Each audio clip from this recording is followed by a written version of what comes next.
नमस्कार दोस्तों, स्वागत है आपका हमारे ऑनलाइन प्लेटफॉर्म में। और बायोलॉजी की इस क्लास में आज हम अनावर्त बीजी को लेके आए हैं। अनावर्त बीजी को जिम्नोस्पर्म भी कहते हैं।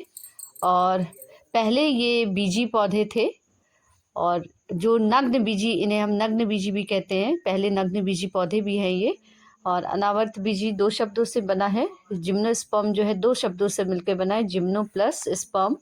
जिम्नो का मीन होता है नेक्ड, नेक्ड मतलब नग्न, और स्पर्म मतलब शीड, यानी कि नग्न बीजी पौधे।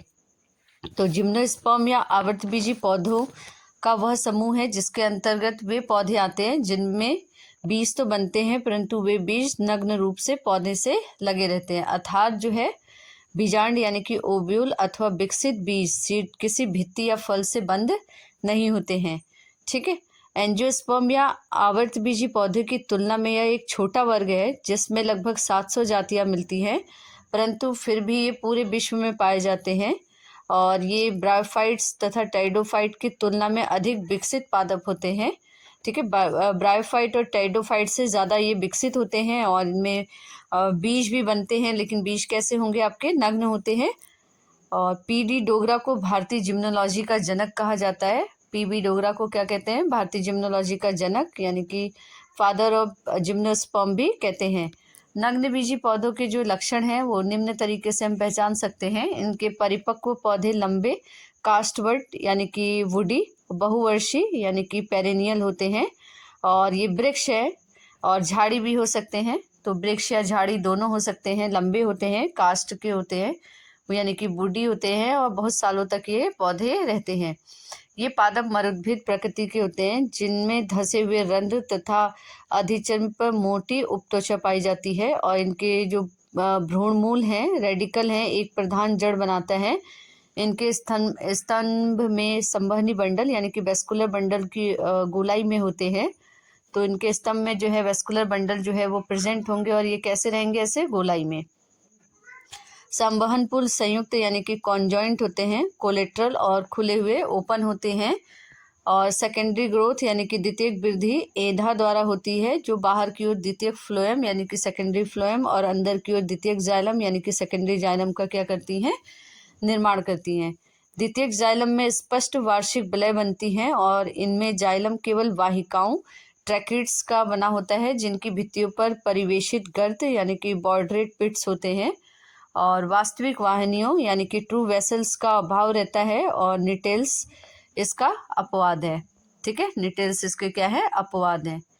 और इनमें फ्लोएम केवल चांदनी नलिका यानी कि सीप ट्यूब और मृदुतक फ्लोएम यानी कि फ्लोएम पैरेन्काइमा का बना होता है। और सह को कोशिकाएं, कंपेनियन सेल इसमें नहीं होती है, एब्सेंट होती हैं।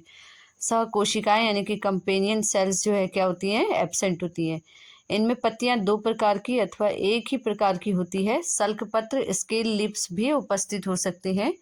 इनकी सत्यपत्र ट्रू लिप्स सदाबहार एवरग्रीन होती हैं, और उन पर एक मोटी बाह्य चर्म क्यूटिकल चढ़ी होती है। अधिकतर कोनिफर्स में पत्तियां सुइयों की आकृति की धारण कर लेती है, इसलिए इनको सुइया भी कहते हैं। इनकी पत्तियां शुष्कोद्भिद होती हैं यानी कि जीरोफाइटिक होती हैं, और इसमें पुष्प एकलिंगी यूनिसेक्सुअल होते हैं। निटेल्स को छोड़कर फूलों में परिदलन यानी कि पेरियंथ भी नहीं होता, यानी कि निटेल्स में पेरियंथ होते हैं और बाकी सब में पेरियंथ भी नहीं होते हैं। अधिकतर नग्न बीजी में सघन कॉम्पैक्ट शंकु कोण पाए जाते हैं। नर शंकु में बहुत से सूक्ष्म बीजाणु पर्ण या पुंकेसर स्टेमन्स, और मादा शंकु में बहुत से कॉर्पेल्स लगी होती हैं। इनके सूक्ष्म बीजाणु यानी कि माइक्रोस्पोर्स या परागकण पॉलन ग्रेन अंकुरन होने पर एक या दो सुकाय कोशिकाएं प्रोथेलियल सेल्स और पुबीजाणुधानी कोशिका एंथ्रीडियल सेल्स बनाते हैं। पुबीजाणुधानी कोशिका विभाजित होकर एक जननकारी कोशिका जेनरेटिव सेल और एक नलिका कोशिका ट्यूब सेल का निर्माण करती है। और अब एक जननकारी कोशिका एक वृंत कोशिका यानी कि स्टॉक सेल और एक शरीर कोशिका बॉडी सेल में विभाजित हो जाती है। शरीर कोशिका से दो नर युग्मक मेल गैमेट्स बनते हैं जो साइकस आदि में चल यानी कि मोटाइल और अधिकतर नग्न बीजों में नॉन मोटाइल होते हैं। नलिका कोशिका से पराग नलिका पॉलन ट्यूब बनती है, और इन पादपों को हम महाबीजाणु पर्णों यानी कि मेगास्पोरोफिल पर नग्न बीजांड यानी कि ओव्यूल्स उत्पन्न होते हैं। इन पादपों के भ्रूण जो होते हैं स्यून से पहले केंद्र को विभाजित होता रहता है और फिर भित्तियां बनती हैं। इस प्रकार एक संरचना बन जाती है जो भ्रूणपोष एंडोस्पर्म है। भ्रूणपोष के ऊपरी सिरे पर स्त्रीधानियां आर्चिगोनिया उत्पन्न होती हैं और इनकी स्त्रीधानियों में 2 या 2 से अधिक ग्रीवा कोशिकाएं नेक सेल होती हैं। अंडता में एक बड़ा अंड गोलाकार होता है। अंडता नलिका कोशिका वेंट्रल किनाल सेल निषेचन के कुछ देर पहले ही बनती है और शीघ्र ही क्या हो जाती है, नष्ट हो जाती है।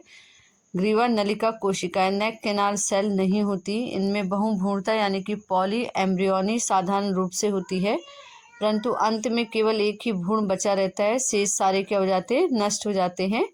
और इन पादपों में भ्रूण अधिकतर एक लंबे आलंबक सस्पेंशन के सिरे पर उत्पन्न होता है। आलंबक भ्रूण को भ्रूणपोष के अंदर ढकेलता है और इनका भ्रूण सीधा होता है और भ्रूणपोष एंडोस्पर्म में दबा रहता है। बीजपत्रों यानी कि कॉटिलेडन्स की संख्या 2 से लेकर 15 तक हो सकती है। और चैम्बरलेन ने 1934 में आवर्तबीजी पादपों को 2 वर्गों में वर्गीकृत किया था। तो चैम्बरलेन ने 1934 में जिम्नोस्पर्म को 2 वर्गों में बांटा था, साइकेडोफाइडा, और इस उपवर्ग के पौधे अशाखित व छोटे होते हैं तथा पत्तियां बड़ी एवं संयुक्त होती हैं। तने में मज्जा यानी कि पित्त व वर्णकुट कॉर्टेक्स प्रेजेंट होता है, अधिक विकसित होता है। ठीक है, इनके पित्त और कॉर्टेक्स जो होंगे वो अधिक विकसित होते हैं तथा कास्ट कम होता है, जैसे साइकस, विलियमसोनिया जीवाश्म पौधे। और दूसरा है कोनी फेरोफाइटा। इस उपवर्ग के पादप बड़े व शाखित होते हैं तथा पत्तियां सरल होती हैं। तने में वल्कुट एवं मज्जा कम विकसित तथा कास्ट अधिक होता है, जैसे नीटम, पाइनस, एफेड्रा और वेलविशिया। ये हैं जिम्नोस्पर्म पौधे, देखिए ऐसे होते हैं। और ये इसका मेल कोन है और ये फीमेल कोन है। ये जिम्नोस्पर्म प्लांट है।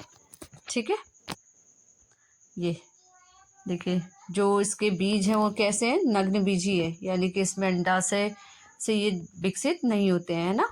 किसी भी आवरण से ढका हुआ अंडाशय इनमें नहीं पाया जाता है। ये मेल कोन है और ये फीमेल कोन है, देखिए। तो आज हमने जिम्नोस्पर्म के स्पेशल फीचर्स को देखा। और चैनल को ज़्यादा से ज़्यादा लाइक करिए एंड सब्सक्राइब करिए और कमेंट करके बताइए कि आपको वीडियो कैसी लगी। धन्यवाद।